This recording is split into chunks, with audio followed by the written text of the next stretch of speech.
Jesus foi crucificado como um bandido, como um ser humano miserável, como alguém desqualificado. E foi o Império Romano que o crucificou. A fé dos romanos, vários cultos que existiam do politeísmo romano começaram a produzir histórias erradas, mentirosas sobre Jesus para diminuir o avanço do cristianismo. Por quê?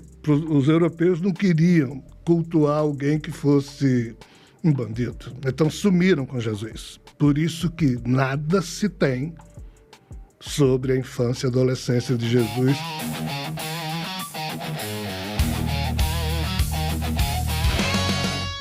Bom, acho que mais nada, a gente começa falando assim da Bíblia.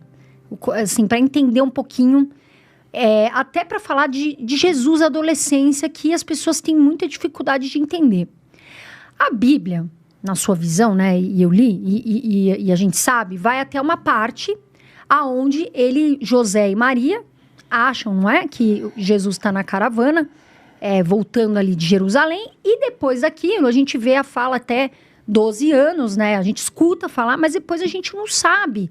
Por que não falam da vida de Jesus depois disso? Como, enfim, né, falar, a gente ouvir, a gente ouve, mas falar, a gente não vê ali, não lê na Bíblia. Por quê, Jean?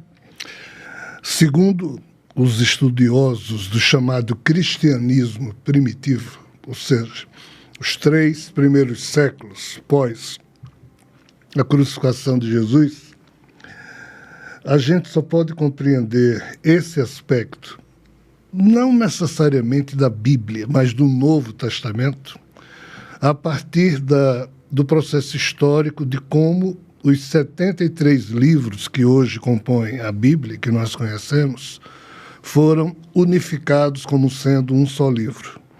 Então, o que é a Bíblia que hoje nós conhecemos? É exatamente a versão latina, ou seja, quando o cristianismo deixou de ser cristianismo porque era perseguido pelo Império Romano, e no século IV o cristianismo foi transformado de uma religião perseguida na religião oficial do Império Romano, toda a literatura que existia sobre o cristianismo estava escrita em aramaico, hebraico e em grego.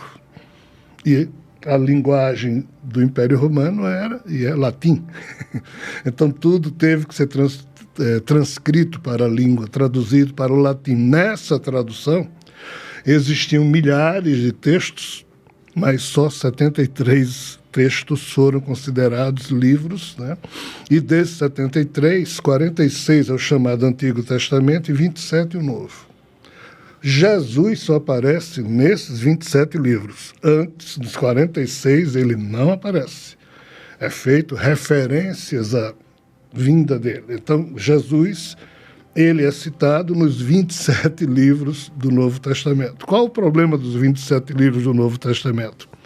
Desses 27, 21 são epístolas, cartas que Paulo, principalmente Paulo, escrevia para as igrejas que ele ia fundando, ou seja, dos 27 livros, são 21 epístolas, 4 evangelhos, o Atos dos Apóstolos e o Apocalipse. Então, Jesus só aparece, em termos de tendo algo descrito na vida dele, nos 4 evangelhos e só. E é citado um pouco nas epístolas, nesses livros considerados canônicos. Mas qual o problema? Entre os anos 382 e 388 do IV século, um grupo de cardeais da já Igreja Católica, porque o catolicismo surgiu aí, separou aquilo que seria os chamados livros apócrifos, que eram essas centenas ou milhares de livros que existiam, e aqui se falava de tudo a respeito de Jesus. Verdades e mentiras. Existiam livros que diziam que Jesus era um menino tão travesso que pegava cachorro e enfiava ferro. Mas isso não é verdadeiro. É porque quando o cristianismo começou a disputar em Roma a fé dos romanos, vários cultos que existiam do politeísmo romano começaram a produzir histórias erradas, mentirosas sobre Jesus para diminuir o avanço do cristianismo. Enfim, essa é a razão. Por quê? Os bispos Atanásio e outros, junto com Jerônimo, que fizeram essa escolha do que é que a gente vai considerar como sendo oficial e o que não vai ser mais oficial para a Igreja Católica, como tinha muita fofoca a respeito de Jesus, eles resolveram dar um basta, porque aí tem outro problema. Jesus foi crucificado como um bandido, como um ser humano miserável, como alguém desqualificado. E foi o Império Romano que o crucificou, ainda que movido pelos judeus. Isso aconteceu no tempo da vida de Jesus. 4 séculos depois, o Estado que o crucificou agora estava transformando o crucificado, que não era mais um bandido, era um Deus. Então, devido a isso, no Concílio de Nicéia, no ano 325, quando o bispo Ário propôs que Jesus era um ser humano que dignificou-se, aí surgiu aqui o arianismo e surgiu o trinitarismo, que são os seguidores da tal Santíssima Trindade que foi inventada nesse concílio, para fazer com que Jesus não mais fosse considerado um ser humano, e sim alguém igual a Deus, igual ao Espírito Santo. São coisas diferentes, né? Mas são transubstanciados como se fossem 3 em 1. 3 seres iguais, distintos, porém funcionando em rede, vamos assim dizer. Qual o problema? O problema é que o Estado europeu queria sumir com o judeu Jesus. Então, o homem Jesus, na transição do cristianismo para o catolicismo, ele sumiu, ele foi cancelado pelo Império Romano. Por quê?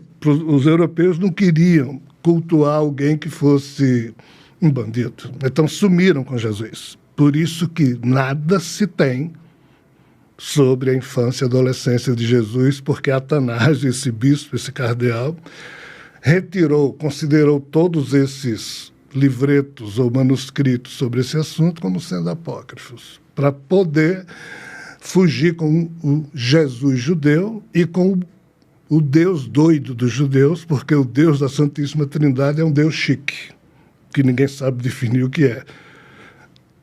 Isso é o que os estudiosos apontam e isso é o que eu assino embaixo como sendo a minha opinião. Por isso sumiu.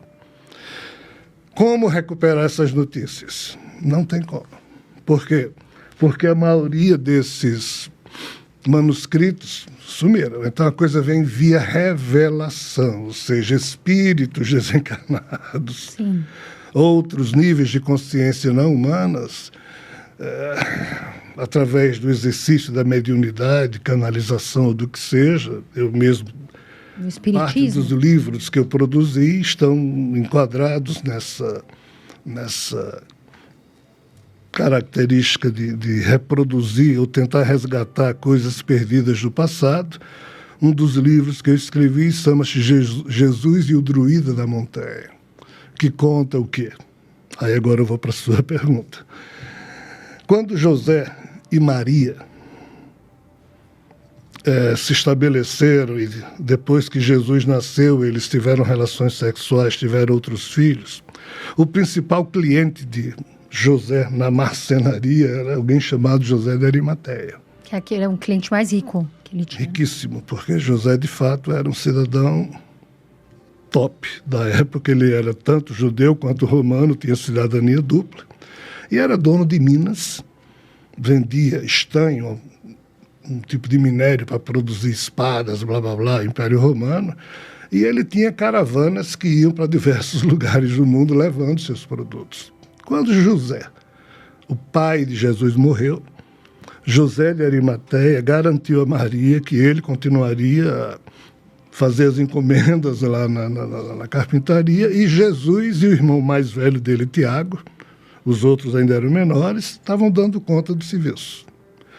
Quando Jesus chegou na idade de 17 anos, pelas fofocas espirituais que chegam, José de Arimateia conseguiu convencer Maria a deixar Tiago e os irmãos que já haviam crescido tomando conta da carpintaria, e ele, José, contratou Jesus como sendo um homem de confiança dele para chefiar as caravanas. Para ir para o mundo todo, né? Foi assim que, em tese, Jesus, financiado por José de Arimateia, isso não está no Novo Testamento, ou seja, na Bíblia, mas é essa notícia que se tem.